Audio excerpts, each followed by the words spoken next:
ગુજરાત જિલ્લો છોટાઉદેપુર, તાલુકો બોડેલી અને અહીંયા પારખ નિર્ણય કબીર મંદિર ચાપરકોટા આવેલું છે, જેના સંત છે સંત શ્રી સિદ્ધેશ સાહેબજી, તેમજ અન્ય સંતો પણ ઉપસ્થિત રહે છે.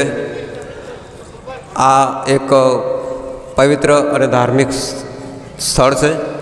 કબીર સાહેબના સિદ્ધાંત અનુસાર અહીંયા પારખ સિદ્ધાંતના સંતોનો વસવાટ છે અને પારખ સિદ્ધાંત પ્રમાણે નીતિ નિયમોનું પાલન થાય છે અને સારા એવા ભક્તોનું જોડાણ છે. ભક્તો ખૂબ જ સારી સેવા આપે છે. અહીંયા દર પૂનમે માસિક સત્સંગ કાર્યક્રમ થાય છે, તેમજ વર્ષમાં એકવાર કારતક સુદ 11ના દિવસે વાર્ષિક પ્રોગ્રામ થાય છે. તો આજે પણ આ આશ્રમમાં વાર્ષિક કાર્યક્રમનું આયોજન કરવામાં આવ્યું છે. એમાં ગામ પરગામ તેમજ આજુબાજુના તમામ ગામોના ભક્તોના સહયોગથી આ કાર્યક્રમની ઉજવણી કરવામાં આવે છે. બહુ સારો એવો સહયોગ મળે છે, લોકો ખૂબ સહકાર આપે છે અને દરેક લોકો અહીંયા સંતોના શ્રદ્ધા ભાવને લઈને આવે છે અને પોતાના જીવનનો ઉદ્ધાર અને પોતાનું જીવન આગળ ધપે, ખુદનું અને ખુદના આત્માનું કલ્યાણ થાય એ ભાવનાથી લોકો અહીંયા ઉપસ્થિત થાય છે. તો અહીંયા હું એક મારા વડીલ છે એમને એવો પ્રશ્ન કરું છું કે તેઓ અહીંયા ક્યારથી આવે છે અને તેમનો પરિચય પણ આપશે. તો આપનું શું નામ છે સાહેબ? મારું કંચનભાઈ નામ. આપ ક્યાંથી આવો છો? જાંબુઘોડાથી. જાંબુઘોડાથી કેટલા સમયથી આવો છો? ઘણો સમય થયો સાહેબ. અચ્છા, કબીર પંથ સાથે જોડાયેલા છો? હા જી સાહેબ. કેટલા સમયથી? બધા તો બચપનથી જ જોડાયેલા છે, પણ આ મંદિર પર ઘણા વર્ષોથી આવું છું. બરાબર. તો અહીંયા તમને આવવાથી શું ફાયદો થયો, શું લાભ થાય? સાહેબ બધો ખોટા નિયમોથી બધા બચેલા છે.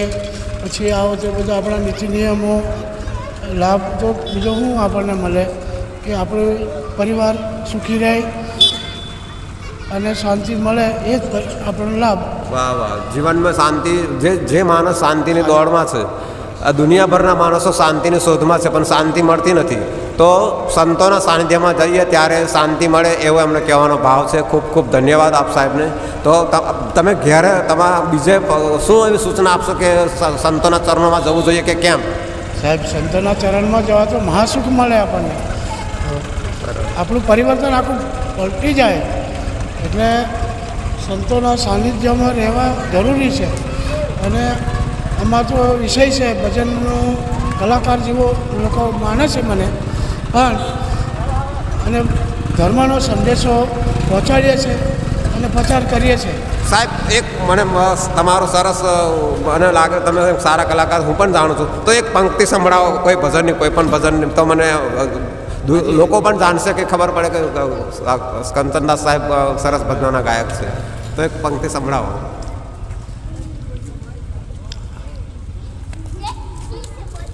ગુરુના ચરણમાં મારે કાયમ રે દિવાળી, કદી એ નવ ભારી મેં તો રહે અંધેરી,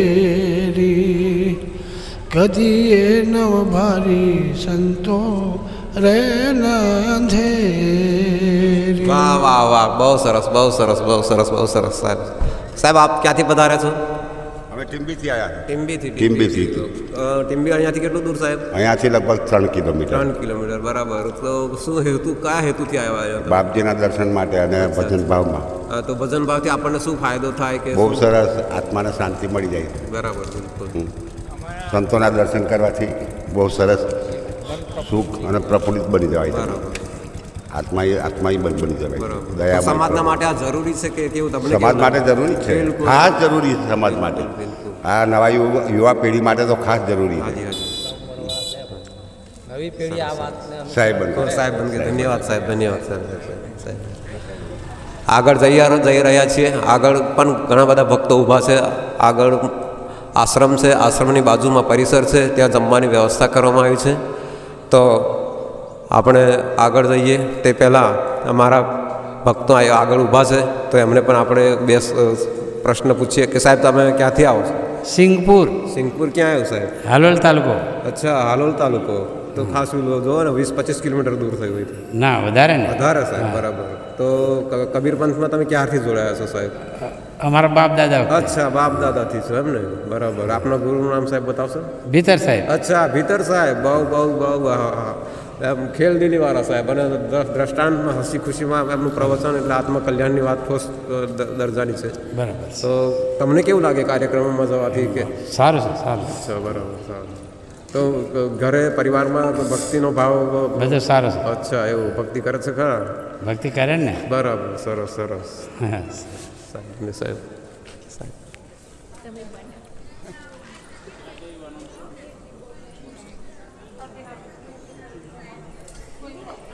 હાલો. હા, આપણે આગળ જઈ રહ્યા છીએ. અહીંયા ભોજન ભંડાર ઘર છે. ભંડાર ઘરમાં ઘણા બધા માણસો ભોજન લઈને વિદાય થઈ રહ્યા છે, છતાં પણ અહીંયા પીરસવાવાળા ભાઈઓ છે, તો એમને પણ આપણે મુલાકાત લઈશું. ખૂબ સરસ. ભાઈ, તમારું શું નામ છે? વિજયભાઈ. વિજયભાઈ, શું કરો છો અહીંયા? આ જમાડીએ છીએ સેવા. શેના માટે સેવા કરો? ભજન. અચ્છા, ભજન માટે. હા. એટલે ભક્તો આવે અને જમાડતા હા, હશે? જમાડે. બરાબર. હા. તો શું બનાવ્યું આ બધું? આ ચક્કા છે, પછી ખમણ છે, અચ્છા, બરાબર. બીજું? આ બધું સબ્જી છે. અચ્છા. કેટલા લોકો જમી ગયા આશરે? ખારા 2-3 હજાર જમી. અચ્છા, 2-3 હજાર લોકો જમી ગયા છે. હા. દિવસે પ્રોગ્રામ હતો ને? હા, હા. બરાબર. રાત્રે પ્રોગ્રામ છે. બરાબર. તો હમણાં રાત્રે પણ ભક્તો આવશે? આવશે. તો સત્સંગ પ્રોગ્રામ રાત્રે પણ રહેશે? આવશે. બરાબર. તો તમે શું કહેવા માંગો છો આ કાર્યક્રમ કરવા માટે? સારો કાર્યક્રમ, બધા લોકો આવવું જોઈએ. એવું તો લોકોનો સુધારો થવો જોઈએ. બરાબર સુધારો છે. સારું સારું. આગળ જઈએ. આપણે બહેનો અહીંયા જમે છે.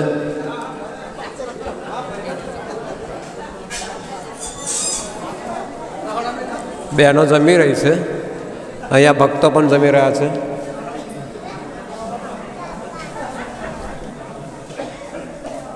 આપણે બહેનોને પણ પ્રશ્ન કરશું. બહેનો, શું બનાવ્યું છે? દાળ, ભાત, શાક અને મોહનથાળ. રસોઈ કેવી બની? સારી, બહુ સરસ. હવ તો બહારથી આવો છો એ પ્રોગ્રામમાં? અમે નાનપણથી જ અહીંયા પ્રોગ્રામમાં છે. હવ હા, એક અમારા જૂના મિત્ર છે, એમને મળીએ. સાહેબ, જે આપ ક્યાંથી આવો છો? હું લુણાવાડાથી આવું છું. અચ્છા, લુણાવાડા એટલે છે તો કઈ બાજુ? ઉત્તર ગુજરાતમાં? ઉત્તર ગુજરાતની બોર્ડર ઉપર? મધ્ય ગુજરાતમાં. મધ્ય ગુજરાતમાં, sorry. ગોધરાથી આગળ.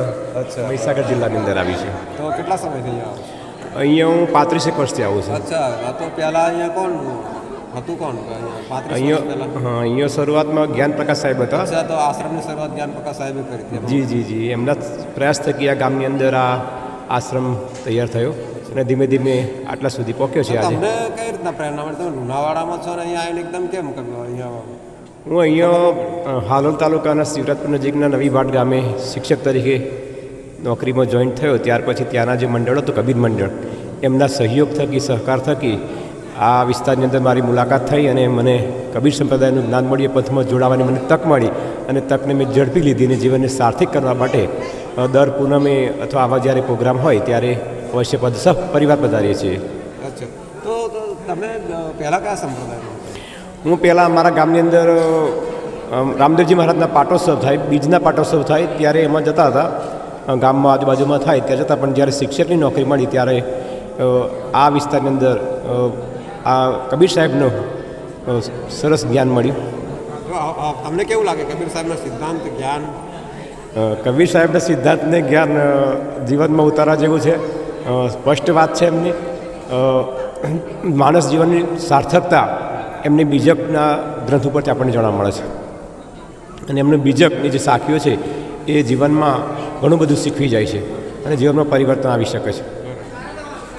તો હવે તમે લોકોને આ બાબતમાં શું સંદેશ કહેવા માગો? લોકોને તો સંદેશ જ કહેવા માગું છું કે માનવ જીવનને સાર્થક કરવા માટે જીવનની અંદર આપણી પાસે જે કુટેવો હોય, કામ, ક્રોધ, મદ, લોભ અને જે કુટેવ કે જે આ વ્યસન છે એ વ્યસન મુક્ત થવું જોઈએ અને જીવન જીવી લેવું જોઈએ, માનવ જીવન સફળ બનાવવું જોઈએ. આપ ક્યાંથી આવો છો દાદા? ક્યાંથી આવો તમે? લો અલ્લાહ લખી દો તમે કઈથી આવો છો? પહોંચનાથી ઓંધરાથી. બરાબર. હલો સાહેબંદગી સાહેબંદી. ક્યાંથી તમે? હું ચાપરકોટાથી છું. અચ્છા, નામ તમારું? વરસનભાઈ. અચ્છા, શું કરો છો? હું રસોઈનું કામ કરું છું. અચ્છા, તો આશ્રમમાં રસોઈ તમે બનાવી? હા. તો કેટલી રસોઈ બનાવી છે આશ્રમ? 10 મણથી 15 મણ 20 મણ જેટલું બનાવ્યું છે. બરાબર. તો કેટલા લોકો જમી છે? 1500થી 2000 માણસો જમે છે. અચ્છા, બરાબર. તો આ કાર્યક્રમ સારો થાય એના માટે શું કરવું જોઈએ? મહેનતની જરૂર છે. અચ્છા, લોકોના સહયોગ. લોકોના સહયોગની જરૂર છે. હવે અમે ભંડાર ઘર તરફ જઈ રહ્યા છીએ. ત્યાં રસોઈ બનાવવામાં આવી છે. ત્યાં પણ ઘણા બધા ભક્તો છે. તેઓ આપણને સરસ નાનું અમથું ઘર, રસોઈ ઘર છે પણ સારું છે. આ રસોઈ ઘરમાં સરસ. આવો સાહેબ, આવો આ બાજુ. આપ ક્યાંથી છો સાહેબ? પ્રતાપનગર ખાંડીવાળો. પ્રતાપનગર ખાંડીવાળો. કઈ બાજુ આવ્યું? અહીંયા કેટલા સુસ્કાલની બાજુમાં. કેટલા કિલોમીટર? 2-3 કિલોમીટર. બરાબર. તો આશ્રમ ક્યારથી નિર્માણ થયો છે? આશ્રમનું નિર્માણ તો લગભગ 32 વર્ષ થયા. અચ્છા, 32 વર્ષ. તે પહેલા અહીંયા હું હતું આશ્રમ કે કઈ? આશ્રમ ના, બિલકુલ નથી. અચ્છા, કબીરપંથી હતા? હા, કબીરપંથી તો હતા. તો કબીરપંથી પારક સિદ્ધાંતમાં હતો આશ્રમ કે પહેલા? ના, પારક સિદ્ધાંત પણ હતા. તો શરૂઆત કોણે કરી? શરૂઆત જ્ઞાન પ્રકાશ સાહેબ. બરાબર. તો ભક્તો આવે છે ખરા દર વખતે? હા, દર માસની પૂનમે આવે છે. તો ભક્તો થકી સમાજનો વિકાસ થાય, સમાજમાં પરિવર્તન આવે છે કે કેવું? આના પરથી પરિણામ કેવું લાગે તમને? પરિવર્તન તો આવે જ છે. તો દિવસે પ્રગતિ, સુધારો થાય છે. બરાબર. લોકોનો સહયોગ મળે છે? લોકોનો સહયોગ પૂરેપૂરો મળે છે. તો આ વખતે આશ્રમમાં ભોજનની વ્યવસ્થા કોના તરફથી કરવામાં આવી? આ જબુગામથી ભીખાભાઈ તરફથી તમામ ભોજનની વ્યવસ્થા બધી એમને કરી. અચ્છા, બહુ ધન્યવાદ કહેવાય. સારા વ્યક્તિ, એમને ખૂબ ખૂબ અભિનંદન. સારું કહેવાય. આપ ક્યાંથી આવો સાહેબ? હા, હું ચાલતી રહ્યું. મેં કંઈ ખબર બોલો. બામરોલી. હા. અચ્છા, બામરોલી. આપણી ઉંમર કેટલી થઈ? 77. 77. ઓહો. તો 77 કે તમે આ સંપ્રદાયમાં કેટલા વર્ષથી જોડા? આ સંપ્રદાયમાં તો પહેલાંથી હા. આપના મૂળ ગુરુ કોણ? અવિલાસ સાહેબ. અચ્છા, અભિલાષ સાહેબ નથી? હા. પ્રયાગરાજથી હા. સાહેબ છે. હાલ છે સાહેબ? અત્યારે નથી. અચ્છા, હમણાં હાલ કોણ છે? ધર્મેન્દ્ર સાહેબ. અચ્છા, બરાબર. અહીંયા આવે છે ખરા? હવે આવે ને 30 સાલ બોલાવેલા ને. અચ્છા, બરાબર. સરસ. તો તમે સમાજનું કામ કરવા માટે તમને કેવું લાગે? સમાજનું કામ કરવું જોઈએ કે નહીં? કરવું જોઈએ. બરાબર. તો એનાથી હું ફાયદો શું થાય? ફાયદો તો થાય ને, સેવા થાય ને આપણે. બરાબર, સેવા થાય. પણ એના સિવાય બીજું? વિકાસ થાય. હા, વિકાસ થાય. અચ્છા, લોકોના પરિવર્તન આવવું જોઈએ કે નહીં? આવવું જોઈએ. બરાબર. અહીંયા અંધશ્રદ્ધા છે, વ્યસનો છે, વહેમ છે, એવું બધું દૂર થયું ખરું કબીર સાહેબના સિદ્ધાંતને લઈને? થોડું થયું ને. થોડું થયું કે વધારે થયું? ના, થયું છે. બરાબર. હા. અને એવું લાગે છે કે અહીંયા જે લગ્ન પ્રથા છે એ પહેલાં બ્રાહ્મણ પ્રથાથી કરવામાં આવતી હતી. આજે મને લાગે એવું નથી કરવામાં આવતું, મારું માનવું છે. તો એ વાત સાચી છે? સાચી જ છે ને. બરાબર. એ તમને કેવું લાગે કે સંત વિધિથી લગ્ન કરો છો તો એમાં બ્રાહ્મણને નથી બોલાવતા, તો એમાં એનો તથ્ય શું છે? એનું તથ્ય શું છે કે અત્યારે પરિવર્તન આવે. ના, પરિવર્તન તો આવ્યું. હા. એ તો બરાબર છે. હા. પણ કે બ્રાહ્મણ લગ્ન કરાવો તો તમને શું વાંધો હતો? વાંધો તો કંઈ નહીં, પણ ફુલારથી લગ્ન થાય છે અત્યારે. અચ્છા. હા. તો કેમ બ્રાહ્મણ ખોટા હતા? એ તો ખોટા તો નહીં, પણ હા, ખોટા તો નહીં કહેવાય, પણ આનો આપણે ધારા મુજબ. હા, એ દેવ લગ્ન કહેવાય.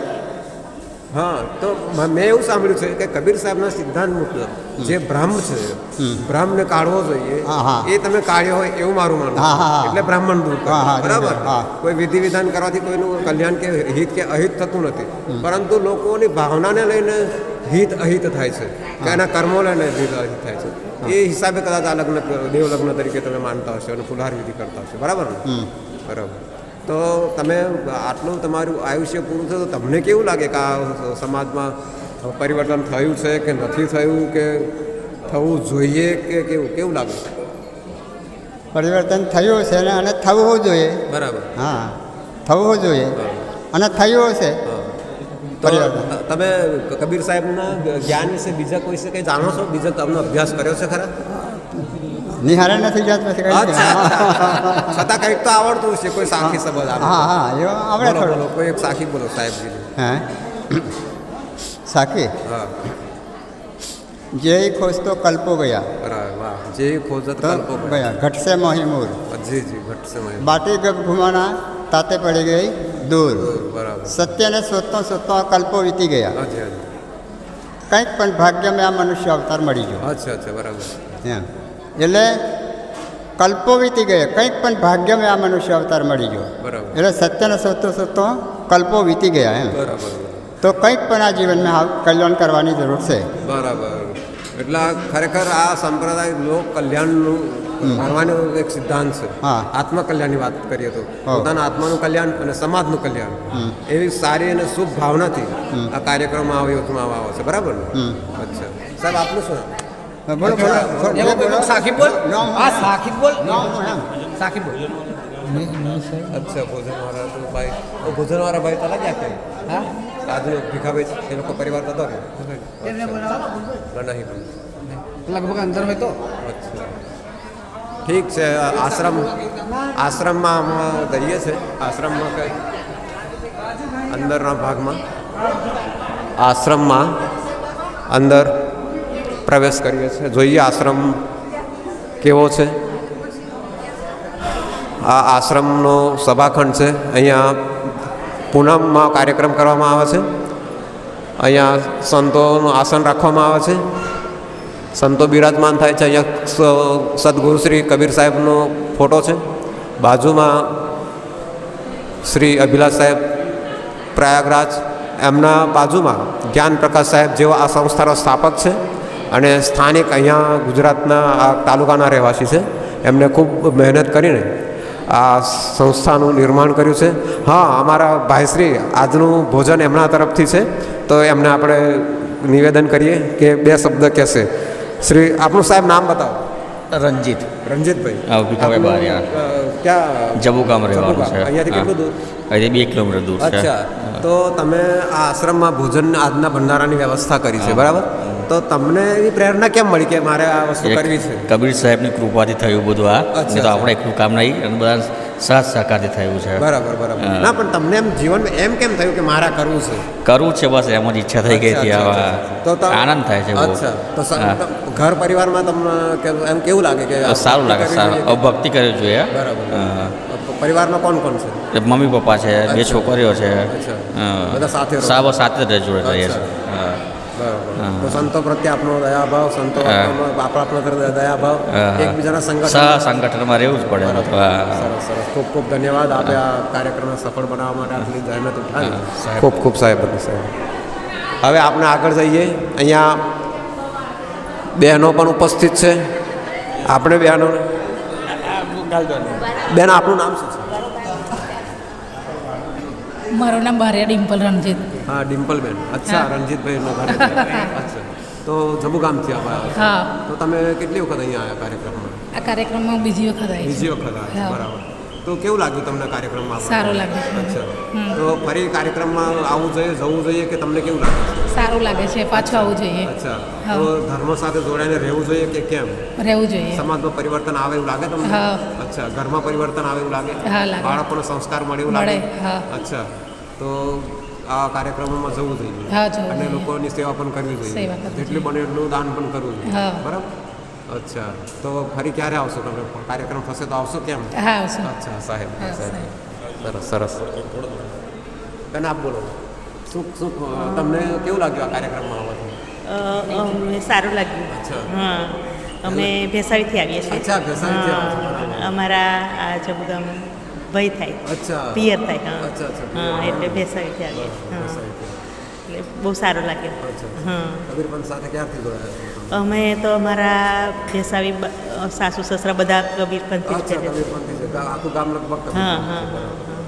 ભેસાવી કોના ઘરેથી છો? અમે પેલા મળકા રૂપસિંહ ખરા સ્કૂલની પાછળ પણ. તો ત્યાં પણ સંતો આવતા હશે? હા, આવે ને આ નરેશ સાહેબ ને વિતરદાસ સાહેબ આવે. હા, સવારના સાહેબ આવે. તો કેવું કાર્યક્રમોમાં તમને સરસ છે, સારું સારું લાગે, સારું લાગે. હું ભીખુભાઈની બેબી છું. અચ્છા. હા, એટલે હું અહીંયા જબુગામ ભણતી હતી જ અને ભીતરદાસ સાહેબ ત્યાં આવતા હતા એટલે હું ખાસ પરિચિત છું એમનાથી. હું એમની સેવા પણ કરી છું અને ત્યારથી જ અમે ઓળખીએ છીએ અને ત્યારથી જ અમે જોડાયેલા છે કબીરપંથમાં. એટલે આનો પ્રચાર કરવો જ જોઈએ આપણા સમાજમાં. અને આપણા સમાજમાં બહુ અજ્ઞાનતા છે, એટલે અજ્ઞાનતા લાવવી જોઈએ અને તેથી જ બાળકોને જ્ઞાન મળશે અને બાળકો આગળ વધશે અને એમને જ્ઞાન વિશેનું બધું નોલેજ આવશે. ત્યાં સુધી આવે ને એટલે કરવો જ જોઈએ પ્રચાર. ધર્મ, દાન, પુણ્ય બધું કરવું જોઈએ. એની પણ બાળકને સમજણ આવે એનાથી. એટલે સારું છે. સરસ સરસ, થેન્ક યુ. આપનો ખૂબ ખૂબ આભાર.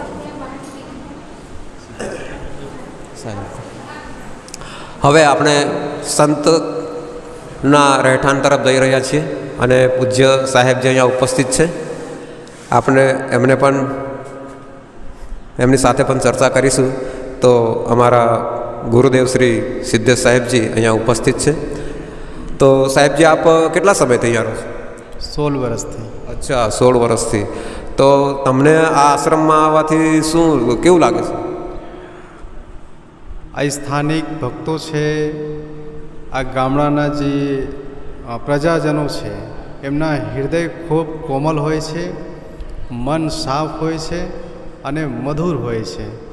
એટલે વધારે ગમે છે આ એરિયામાં, ગામમાં. આ ગામડાના ફાયદા છે. બરાબર. હવે સંતો અહીંયા આવે તો છે અને ભક્તો પણ આવે છે, તો આ આપને કેવું લાગે કે અહીંનો સમાજ જે કબીર સાહેબના સિદ્ધાંતથી જોડાયેલો છે તો એના નીતિ નિયમોમાં રહે છે, પાલન કરે છે કે પછી? કરે છે. ઘણીવાર સંતો કહે છે ને કે વધારે નટ બોલ્ટ ટાઈટ કરીએ તો તૂટી જાય છે. એટલે સદગુરુ કબીર સાહેબનો સિદ્ધાંત છે મીડિયમ, એટલે કે મધ્યમથી ચાલો, હે ને. સહજ સમાધિ ભલી. સદગુરુ કબીર સાહેબ કીધું છે સહજ સમાધિ, એટલે કે સહજ સાધનામાં રહીને તમે સાધના કરો, ભજન કરો. બહુ ઉચ્ચ પણ નહીં ઉડશો, કોઈને દેખાવાથી તમે ભક્તિ નહીં કરશો, કોઈના કહેવાથી ભક્તિ છોડશો નહીં. સદગુરુ કબીર સાહેબનો સિદ્ધાંત છે મધ્યમ ભક્તિ. હાજી હાજી. સાહેબ, આ આશ્રમમાં કેટલા ગામના લોકો જોડાયા હશે આશરે? આશરે 15થી 20 ગામો છે અને બીજા ભક્તો પણ આવે છે. તો બીજા કબીર સાહેબના સિદ્ધાંત પરથી ચાલે છે, પણ ખાસ 15થી 20 ગામોના ખાસ જોડાયા છે. બરાબર. દર માસે સત્સંગ થાય છે સાહેબ? દર 14 પૂર્ણિમા અહીંયા સત્સંગ થાય છે. લગભગ 200થી 250 લોકો પબ્લિક આવે છે અને અન્ન ક્ષેત્ર જેવું ભંડારા પણ થાય છે. તો આપનો જાહેર જગતમાં શું સંદેશ છે આ માટે? જાહેર જગતમાં સંદેશ એટલું છે કે જીવન આપણને મળ્યું છે તો ખૂબ સુંદર ઢંગથી જીવવું જોઈએ. કુદરતે ભગવાને આપણને આ તન આપ્યું છે, સુંદર આપણને વરદાન આપ્યું છે, વાણી આપ્યું છે, સુંદર સ્વભાવ આપ્યું છે. એટલે કે પ્રાણી જગતમાં એકબીજા સાથે પ્રેમ.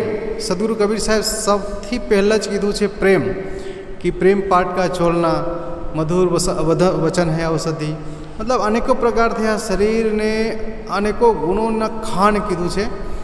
એટલે કે આ સમાજને સુંદર બનાવવા માટે, સમાજને એકબીજા સ્પર્શ કરવા માટે પ્રેમની ખૂબ જ મહત્વ આવશ્યકતા છે. હાજી હાજી, ખૂબ ખૂબ ધન્યવાદ સાહેબ.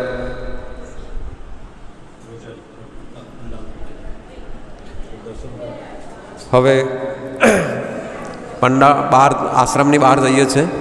ત્યાં આજના પ્રસંગમાં ભક્તો અને સંતો માટે સત્સંગની વ્યવસ્થા કરવામાં આવી છે એ પંડાલ તરફ જઈ રહ્યા છીએ અને ત્યાં પણ આપણે જઈએ તો શું વ્યવસ્થા છે, કેવી વ્યવસ્થા છે એ ખબર પડે.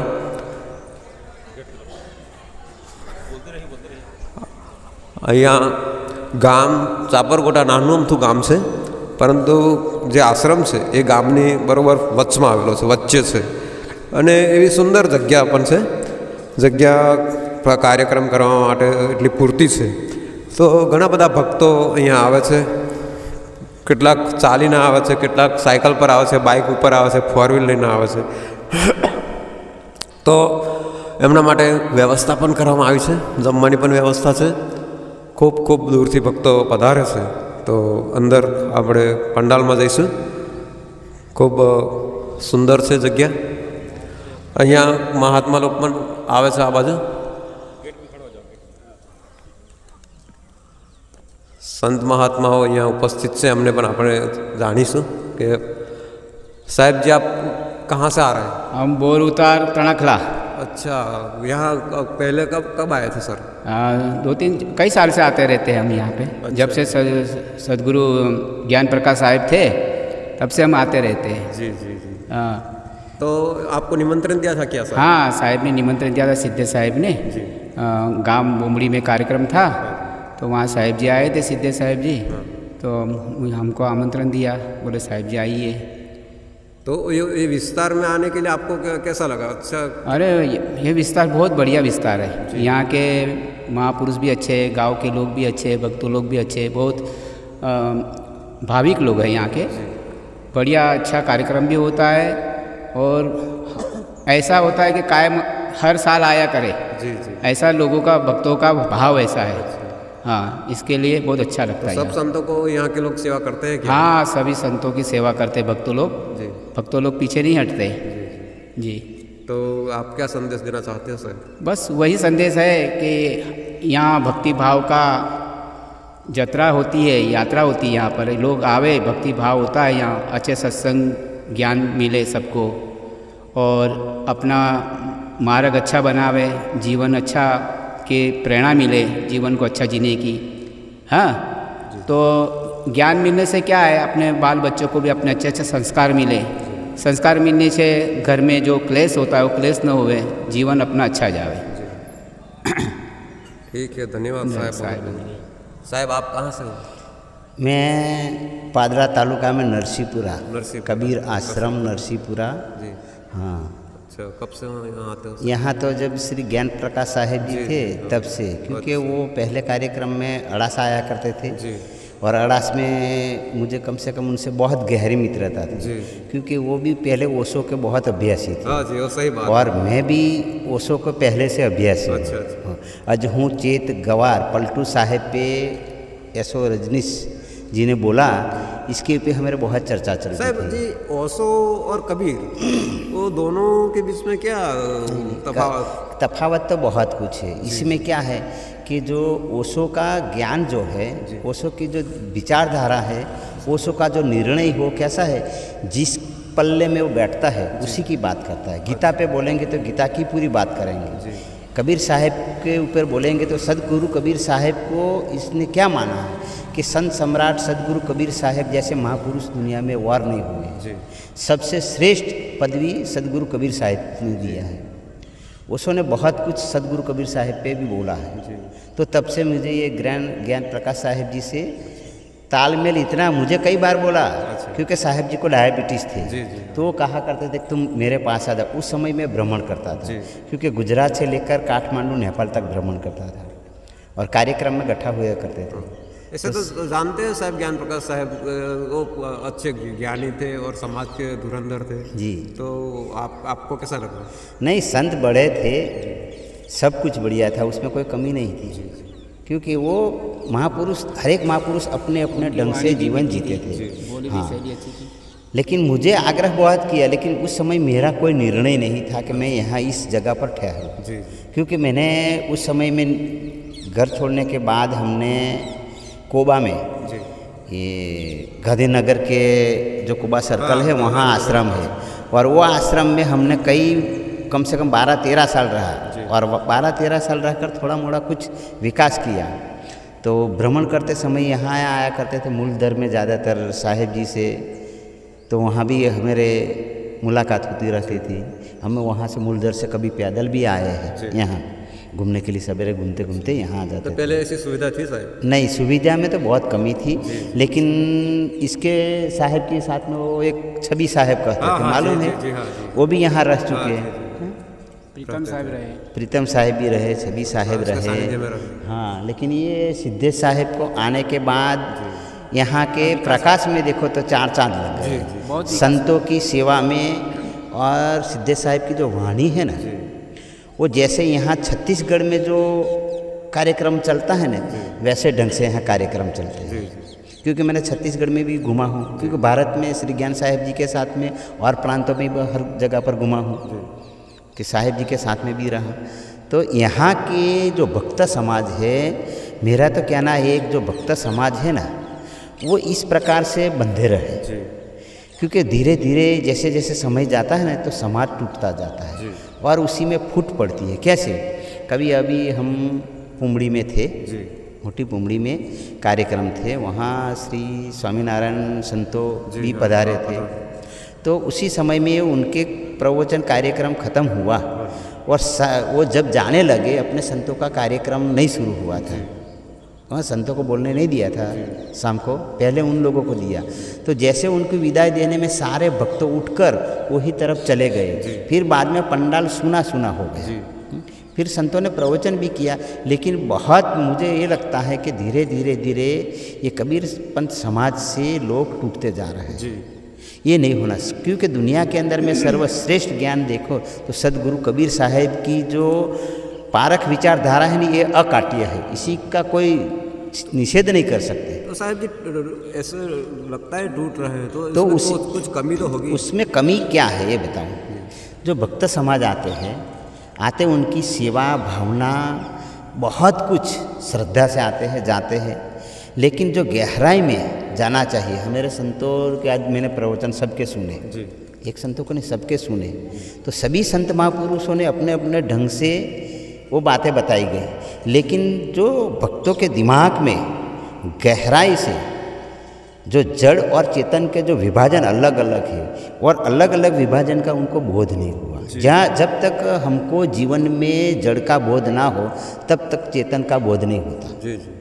ये एक बार अपने आप का बोध हो जाने के बाद उनके ऊपर जितनी भी ये संसार की वाणियाँ निछावर करो, लेकिन इसके पे कोई प्रभाव नहीं पड़ेगा। आजकल क्या है कि जहाँ भीड़ देखते हैं ना, वहाँ पब्लिक भागती रहती है, क्योंकि ये भीड़ में कोई दिमाग नहीं होता है। कबीर साहिब ने नहीं कहा कि कैसी है संसार की ठाठ, जो गाडर की ठाठ, एक पड़ा गाड़ में सब्बे गाड़ में जात।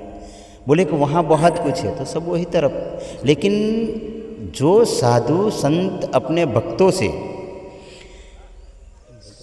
शिष्य बनाया जाता है, हाँ, और शिष्य बनाते हैं, तो उसी के अंदर में उनको बोध देना चाहिए। पहले उनके स्वरूप का बोध होना चाहिए, कि मूल चीज़ जब तक नहीं होना, तब तक उसी के अंदर में गहराई से बोध नहीं होता। इसलिए उनका मन डामाडोल होता, क्या सत्य है क्या असत्य है। क्योंकि जब तक सत्य का बोध ना हो, तब तक असत्य का भी बोध ना हो। लेकिन पहले सोचना चाहिए कि असत्य क्या चीज़ है। जब असत्य का बोध हो जाएंगे तो सत्य तो आपका बोध हो जाएंगे, नहीं होगा। हम लोग जड़ चेतन की बात करते हैं कि भाई सबके शरीर के अंदर में विद्यमान प्रत्येक चेतन जीव है, लेकिन उनको अपने आप का बोध है कि नहीं, वो सोचना चाहिए। जब उनके अपने आप का ही बोध ना हो, वो ऊपर की बातें, सत्संग की बातें जो है सुनते रहते हैं, लेकिन कैसे है मालूम है, जैसे ओस का पानी गिरता है ना, उसका पानी गिरने से सवेरे सवेरे हम देखेंगे तो मोती जैसा दाना दिखता है, फिर धूप आती है तब सूख जाती है। जैसे हवा में गोलियां जितनी भी लगाओ, लेकिन किसी को असर नहीं हो। ऐसे ही यहाँ संतों महापुरुषों का सत्संग तो सब सुनते हैं, लेकिन उनको गहराई से मनन नहीं करते हैं, चिंतन नहीं करते हैं, तो उनके अंदर में वास्तविकता बोध नहीं बैठता है साहब जी। क्योंकि इसी के अंदर में, अपने के अंदर में क्या है, पारक सिद्धांत के अंदर में कोई जड़ पूजा नहीं है, अंधश्रद्धा भी नहीं है, कुछ नहीं है। आज समाज के अंदर में देखो तो आप किसी को भी बता दीजिए कि मूर्ति है और ये मूर्ति की सवेरे उठो, स्नान करो, नहाओ धोओ, फिर उनकी पूजा करो और उसके प्रणाम करो, दंडवत करो, तो वो उसके दिमाग में जल्दी बैठता है, क्योंकि आगे महापुरुषों को इसने तो देखा नहीं है और वर्तमान में देखते हैं। तो उसी के अंदर में जड़ और चेतन, आज हम देखते हैं प्रकृति और पुरुष, बराबर। दुनिया के अंदर में दो चीज़ है, तीसरी चीज़ है नहीं। पुरुष उसको जानने वाले, प्रकृति पंचमहाभूत तत्व की है। हम प्रकृति से डायरेक्ट जीवन जीते हैं, लेकिन इसका बोध नहीं है। जैसे ये पौधा है, ये पौधा देखने में बहुत सुंदर है, ठीक है ना, ये जो पौधा है वो देखने में सुंदर है, ठीक है, और वो सामने वाला है वो भी पौधा सुंदर है, लेकिन उसके ऊपर फूल है, उसकी सुवास नहीं आएगी, क्योंकि एक कृत्रिम है। तो कृत्रिम और प्राकृतिक का ज्ञान होना चाहिए। जब कृत्रिम और प्राकृतिक का ज्ञान होगा इंसान को, तो उनको जड़ और चेतन का बोध होगा, क्योंकि ये शरीर अपना आपका हमारा सबका बना है, वो प्राकृतिक है, कृत्रिम नहीं है। लेकिन कृत्रिम किसी को बना दिया जाए, अपने शोरूमों में देखते हैं वो प्लास्टिक का बना के खड़ा कर देते हैं, तो कृत्रिम है। तो कृत्रिम के अंदर में जान नहीं होती है और प्राकृतिक के अंदर में जान है। इसी प्रकार से संसार के अंदर में जितने हमारी दृष्टि जहाँ तक जाती है, जो चीज़ देखते हैं वो सब जड़ है और उसी को जानने वाला चेतन है। अब उनका बोध क्यों नहीं होता है? क्योंकि इंसान का मन सवेरे से शाम तक जड़ प्रकृति के साथ में मिला हुआ है। जैसे उठते ही हम झाड़ू पकड़ लेते हैं, कचरा साफ करते हैं, मकान में साफ करते, स्नान करते, जो भी क्रिया होती है वो जड़ के साथ में है, चेतन के साथ में नहीं है। ये भाव होना चाहिए कि इसी के अंदर में सवेरे, रामायण में नहीं कि प्रातः कल उठ रघुनाथा, माता पिता को शीश नमाओ माथा। ये जो सर है ये माता पिता के चरणों में शीश नमाओ, क्योंकि उसी के अंदर में चेतन है। अगर जैसे समझ लीजिए ये छोटे बच्चे होते हैं, एक बाप के दो बेटे हैं, एक बेटा ये करता है कि आपके पिताजी की तस्वीर बनाकर सज धज कर सजा कर रख लेते हैं, सवेरे शाम तक उठते हैं, वो उठने के बाद उसकी पूजा करते हैं, आरती करते हैं, उसको निवेद्य धराते हैं, दंडवत प्रणाम करते हैं। और एक बेटा है कुछ नहीं करता है। एक बेटा है वो सवेरे उठता है, पिताजी संडास बाथरूम जाना है, उठा कर ले जाता है, लाकर खट्टे में बिठा देता है, ब्रश या दातुन दे देते हैं, वो ब्रश दातुन कर लेते हैं। समय हो गया पानी दे देते हैं, पिताजी स्नान कर दे, कपड़ा बदला दे। समय हुआ जलपान दे देते हैं, दोपहर टाइम हुआ तो भोजन दे देते हैं। अब आप ये बताइए कि पिताजी किसके पे खुश रहेगा? बताओ।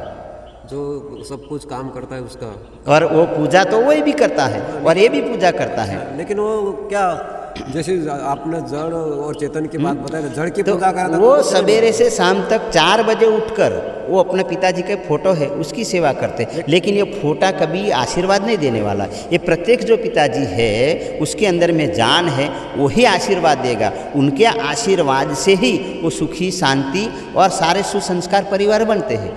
कभी तस्वीर, कभी किसी को, हाँ वो तस्वीर है लेकिन वो दर्शनीय है कि हमारे पिताजी ऐसा ही थे, ठीक है ना। लेकिन साहब जी, जड़ और चेतन लोग समझ रहे नहीं समझ रहे ऐसा तो कोई पता, ऐसा ज़्यादा तो नहीं बता सकता हूँ जी। लेकिन उसमें ऐसा प्रभाव क्यों नहीं पड़ता कि जड़ की चेतन पूजा नहीं करनी चाहिए, कि जो जिंदा है उसकी सेवा अर्चना करनी चाहिए? हाँ, तो वो प्रभाव नहीं पड़ता है। इनके पीछे बहुत कुछ कारण होता है। जैसे पिता है, अब पिता की सेवा तो करनी चाहिए, लेकिन पिता के अंदर में सारे दुर्व्यसन भरा है और बेटा के अंदर में कुछ नहीं, इसलिए पिता ऊपर उनकी श्रद्धा नहीं है। जैसे तस्वीर बनाकर रख दिया, जब से रखा वो वैसे ही का वैसे, उसमें कोई परिवर्तन नहीं होता है। और ये प्रत्येक प्रकृति के अंदर अनादिकाल से प्रकृति परिवर्तनशील है, ठीक है ना। वो बनना और बिगड़ना उसी के अंदर में रहा है, इसलिए ये प्रकृति जो है परिवर्तनशील है। और जड़ की तस्वीर बना दिया, वो ना खाते हैं, ना पीते हैं, ना देते हैं, कुछ नहीं, जैसा है वैसा आप अपने से पूजा करो, सेवा करो, मांगो, और हाँ ना वो कुछ जवाब नहीं देती। यहाँ आप करोगे, मैं आपकी सेवा करूँगा, पूजा करूँगा, और जो आपके पास मांगू तो दे देंगे। और कभी कभी आप मेरे से नाराज़ भी हो जाएंगे, हाँ, मेरी कोई गलती हो तो नाराज़ भी होंगे, कभी कभी डांट भी देंगे। क्योंकि ये जिंदा मूर्ति है ना, वो कुछ नहीं करेगी।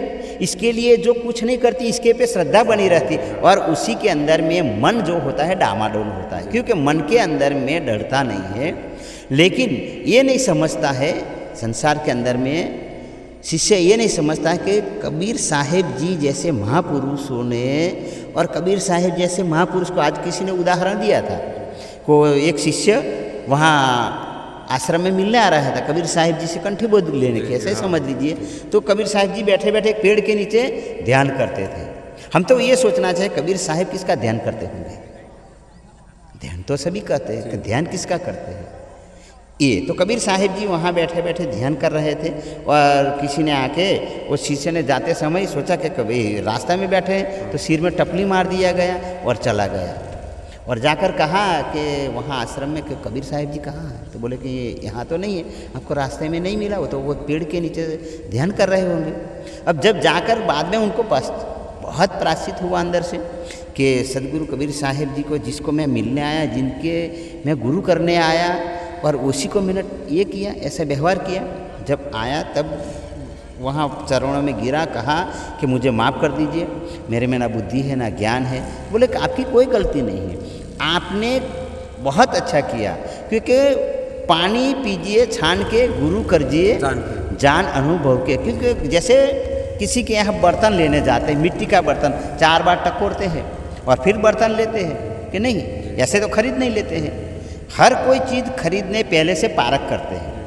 जब पारख में पक्का होता है तब वो खरीदते हैं। जैसे आप साग मंडी में जाइए, साग मंडी में वो देंगे ऐसा नहीं है, अपने हाथ से टटोल कर ही परख कर ही लेते हैं। एक छल्ला सवाल है साहब जी। जैसे कबीर साहब के सिद्धांत के कई महापुरुषों ने जड़ चेतन का स्पष्ट भेद बताया है, जी, वो नहीं करना, वो करना, सभी बातें बताई, लेकिन अन्य मत पंथ में वो नहीं बताई जाती है, नहीं बताते ऐसे नहीं। जड़ चेतन का बोध सबने बताया जी, वेदांत में अंदर देखो। लेकिन वो कैसे है?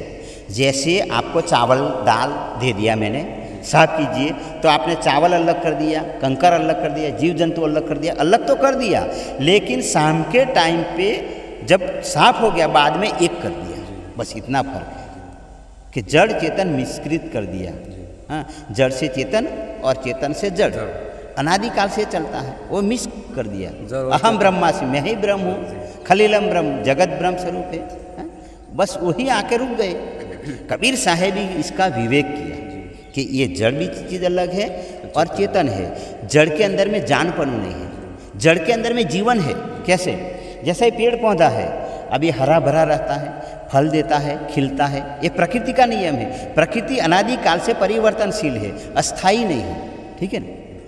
और चेतन अपरिवर्तन है, चेतन में कभी परिवर्तन नहीं होता है। अब वहाँ क्या है कि जड़ और चेतन दोनों एक है, जड़ से चेतन बनता है और चेतन से जड़ बनता है, वो मिक्स मान लिया गया। इतनी कसर है, ज़्यादा कोई कसर है नहीं। इतना बोध के लिए सदगुरु कबीर साहब ने पूरा बीजक ग्रंथ, और इनके परंपरा में कितने संत महापुरुषों, जैसे सबसे पहले पारक सिद्धांत में राम रहस साहिब, राम रहस साहेब जी ने, वो वेदांती थे, और ऐसे संतों महापुरुष से सत्संग हुआ, उसी के अंदर में से वो गेरुए कपड़े में थे, वो छोड़ दिया गया निकाल कर, और अपने सफ़ेद पैर लिए गए। वो सदगुरु कबीर साहिब जी के अंदर में आए, तब उनके बाद में पंच ग्रंथि की रचना किया। ऐसे ऐसे महापुरुष हुए, लेकिन इतना भेद नहीं पता चलता कि जड़ अलग है और चेतन अलग है, वो दो चीज़ पता नहीं चलता है। अब जिनको ये जड़ और चेतन का अलग अलग भेद पता चल जाएंगे तो शास्त्रों की जो वाणी है ना, उनका निषेध कर सकते हैं और अपने परख कर ही पुरथुक हो सकते हैं। खूब खूब धन्यवाद साहब। साहेब क्या आपका नाम है? मेरा नाम जस्सू भाई है। जस्सू भाई यहाँ के रहने वाले हैं? यहाँ से 22-30 किलोमीटर के दूर। 30 किलोमीटर है, ठीक है। यहाँ आए आप क्योंकि सिद्धेश साहेब जी के ये दीवान जी हैं। हाँ, यहाँ यही तरफ तो दीवान भी मानते हैं कि मैंने आगे बैठे थे, सभी संतों को मैंने पूछा, मैंने कहा ये साहेब जी से पूछा, राम साहेब से, तो बोले कि ये जो है ना, ये दीवान जी आगे आगे लाइन में बैठे हैं। तो मैंने कहा जितने महात्मा होते सबके दीवान होते हैं। पहले के ज़माना में अंदर में जो शंकर भगवान के आगे देखो, जी जी। उनका भी दीवान होता था। ऐसे ये दीवान पदवी अच्छी है, लेकिन उनको भी अधिकार इतना ही है जैसे सरपंच होता है और डेपुटी सरपंच होता है। जब सरपंच नहीं होता है ना, हाँ, उनकी गैर हाजिरी है, तो उसी समय जो कार्य करना हो तो डेपुटी सरपंच कर लेते हैं। वैसे ही यहाँ के आप मुख्य प्रमुख हो, ठीक है, आपका अध्यक्ष पद बहुत सरस है और आपकी वाणी भी ऐसी है कि भक्तों को एक समेट कर रख सकते हैं। और यही होना चाहिए कि भक्तों कभी टूट ना हो। और उनमें क्योंकि सबके मन नहीं है कि मन ऐसी चीज़ है ना कि मन गजेंद्र माने नहीं चले श्रुति के साथ, महावत बेचारा क्या करे अंकुश नहीं हाथ। क्योंकि मन मोती ने कांच टूटने के बाद, जैसा ये मोबाइल है यहाँ क्रैक हो गया तो हम एरो लाइट लगा कर ठीक तो कर सकते हैं, ठीक है ना, लेकिन वो क्रैक दिखाई देगी। इसके लिए सबका मन रखते हुए आप सभा का संचालन करते हैं। बहुत बहुत आपको धन्यवाद है, आपके माता पिता और आपके गुरुजनों को। साहेब, थैंक यू सर।